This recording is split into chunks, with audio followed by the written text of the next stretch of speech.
बिस्मिल्लाहिर्रहमानिर्रहीम। अस्सलाम वालेकुम। Welcome to Haidar Ali TV. Ruyat Halal research council ने पाकिस्तान में ईद का चांद नज़र आने की तारीख बता दी। तफसीलात के मुताबिक पाकिस्तान समेत दुनिया भर में रमज़ान अल मुबारक के 15 से ज़ायद रोज़े गुजर जाने के बाद ईद उल फितर की तैयारियां शुरू कर दी गई हैं, जबकि पाकिस्तान में रोयत हलाल रिसर्च काउंसिल की जानिब से चांद देखने की तारीख जो बताई गई है वो 20 अप्रैल की बताई गई है। और रोयत हलाल कमेटी और महकमा मौसमियात की जानिब से भी पहले पेशन गोई कर दी गई थी कि 20 अप्रैल को चांद नजर नहीं आ पाएगा। लिहाजा 30 रोजे मुकम्मल होने के बाद हफ्ता 22 अप्रैल यानी कि 2023 को ईद उल फितर मनाई जाएगी।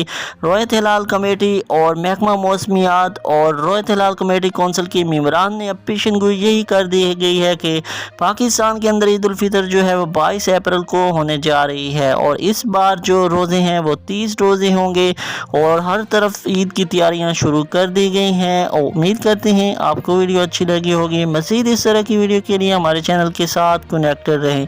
खुश रहें, मुस्कुराते रहें। अल्लाह हाफ़िज़।